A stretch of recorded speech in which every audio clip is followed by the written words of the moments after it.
Julius Caesar, Act 3, Scene 1. Flourish. Enter Caesar, Antony, Lepidus, Brutus, Cassius, Casca, Decius, Metellus, Trebonius, Cinna, Publius, Popilius, Artemidorus, the soothsayer, and other senators and petitioners. The Ides of March are come. I, Caesar, but not gone. Hail, Caesar, read the schedule. Trebonius doth desire you to o'erread, at your best leisure, this his humble suit. O Caesar, read mine first, for mine's a suit that touches Caesar nearer. Read it, great Caesar. What touches us ourselves shall be last served. Delay not, Caesar, read it instantly. What, is the fellow mad? Sirrah, give place. What, urge you your petitions in the street? Come to the Capitol. Caesar goes forward, the rest following. I wish your enterprise today may thrive. What enterprise, Popilius? Fare you well. He walks away. What said Popilius Lena? He wished today our enterprise might thrive. I fear our purpose is discovered. Look how he makes to Caesar. Mark him. Casca, be sudden, for we fear prevention. Brutus, what shall be done? If this be known, Cassius or Caesar shall never turn back, for I will slay myself. Cassius, be constant. Popilius Lena speaks not of our purposes. For look, he smiles, and Caesar doth not change. Trebonius knows his time. For look you, Brutus, he draws Mark Antony out of the way. Trebonius and Antony exit. Where is Metellus Cimber? Let him go and presently prefer his suit to Caesar. He is addressed. Press near and second him.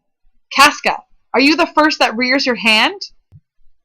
Are we all ready? What is now amiss that Caesar and his senate must redress? Metellus kneeling. Most high, most mighty, and most puissant Caesar, Metellus Cimber throws before thy seat an humble heart. I must prevent thee, Cimber. These couchings and these lowly courtesies might fire the blood of ordinary men, and turn preordinance and first decree into the law of children. Be not fond to think that Caesar bears such rebel blood that will be thawed from true quality with that which melteth fools. I mean sweet words, low crooked curtsies, and base spaniel fawning. Thy brother by decree is banished. If thou dost bend and pray and fawn for him, I spurn thee like a cur out of my way. No, Caesar doth not wrong, nor without cause will he be satisfied. Is there no voice more worthy than mine own, to sound more sweetly in great Caesar's ear for the repealing of my banished brother? Kneeling. I kiss thy hand, but not in flattery, Caesar, desiring thee that Publius Cimber may have immediate freedom of repeal. What, Brutus? Pardon, Caesar. Caesar, pardon. As low as thy foot doth Cassius fall, to beg enfranchisement for Publius Cimber. I could be well moved, if I were as you, but I could pray to move, prayers would move me. But I am constant as the northern star, whose true fixed and resting quality there is no fellow in the firmament. The skies are painted with unnumbered sparks. They are all fire, and every one doth shine, but there's but one in all doth hold his place so in the world. 'Tis furnished well with men, and men are flesh and blood and apprehensive. Yet in the number I do know but one, the unassailable holds on his rank, unshaken of motion, and that I am he. Let me a little show it, even in this, that I was constant Cimber should be banished, and constant do remain to keep him so. O Caesar! Hence, wilt thou lift up Olympus? Great Caesar! Doth not Brutus Ruthless kneel? Speak, hands, for me! As Casca strikes, the others rise up and stab Caesar. Et tu, Brute! Then falls Caesar. He dies. Liberty, freedom, tyranny is dead. Run hence, proclaim, cry about it in the streets. Some to the common pulpits, and cry out liberty, freedom, and enfranchisement. People and senators, be not affrighted. Fly not, stand still. Ambition's debt is paid. Go to the pulpit, Brutus. And Cassius too. Where's Publius? Here, quite confounded with this mutiny. Stand fast together, lest some friend of Caesar should chance. Talk not of standing. Publius, good cheer. There is no harm intended to your person, nor to no Roman else, so tell them, Publius. And leave us, Publius, lest that the people rushing on us should do your age some mischief. Do so, and let no man abide this deed, but we the doers. All but the conspirators exit. Enter Trebonius. Where is Antony? Fled to his house amazed. Men, wives, and children stare, cry out, and run as it were doomsday. Fates, we will know your pleasures. That we shall die we know. 'Tis but the time, and drawing days out, that men stand upon. Why, he that cuts off 20 years of life cuts off so many years of fearing death. Grant that, and then death is a benefit. So are we Caesar's friends that have abridged his time of fearing death. Stoop, Romans, stoop, and let us bathe our hands in Caesar's blood up to the elbows and besmear our swords. Then walk we forth, even to the marketplace, and, waving our red heavens o'er our heads, let's all cry, Peace, freedom, and liberty. Stoop, then, and wash. They smear their hands and swords with Caesar's blood. How many ages hence shall this our lofty scene be acted over, in states unborn and accents yet unknown?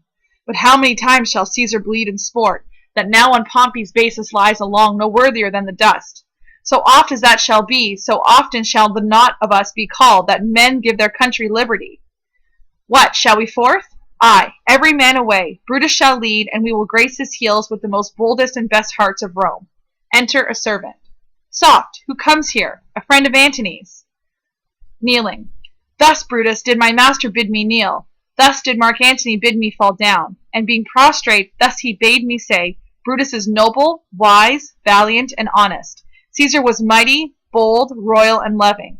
Say, I love Brutus, and I honor him. Say, I feared Caesar, honored him, and loved him. If Brutus will vouchsafe that Antony may safely come to him and be resolved. How Caesar hath deserved to lie in death. Mark Antony shall not love Caesar dead so well as Brutus living, but will follow the fortunes and affairs of noble Brutus through the hazards of this untrod state with all true faith. So says my master Antony. Thy master is a wise and valiant Roman. I never thought him worse. Tell him, so please him, come unto this place. He shall be satisfied, and by my honor depart untouched. I'll fetch him presently. Servant exits. I know that we shall have him well to friend. I wish we may, but yet I have a mind that fears him much, and my misgivings still fall shrewdly to the purpose. Enter Antony. But here comes Antony. Welcome, Mark Antony. O mighty Caesar, dost thou lie so low?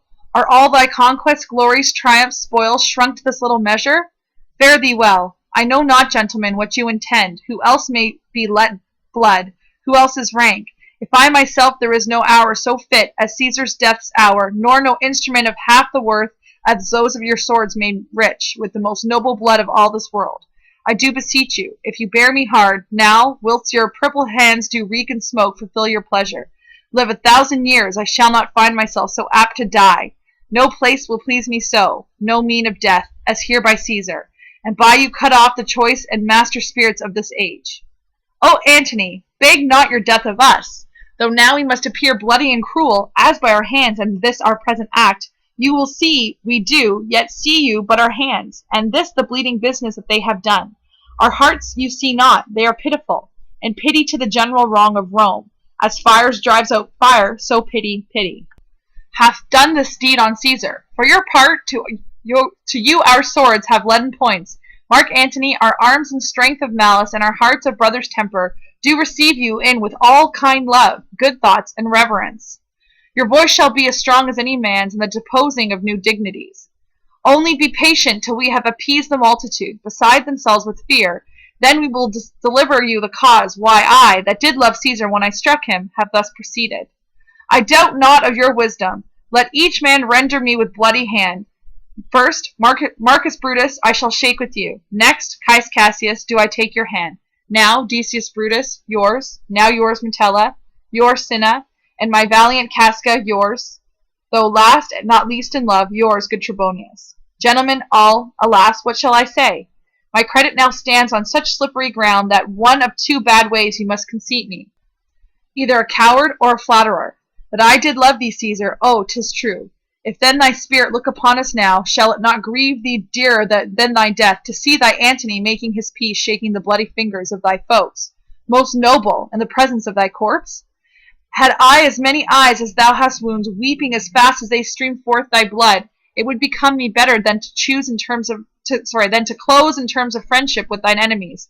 Pardon me, Julius. Here wast thou bade, brave heart.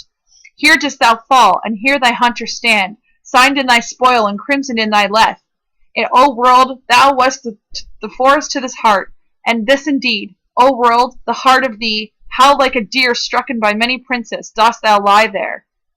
Mark Antony, pardon me, Caius Cassius. The enemies of Caesar shall say this. Then in a friend it is cold modesty. I blame you not for praising Caesar so, but what compact do you mean you have with us?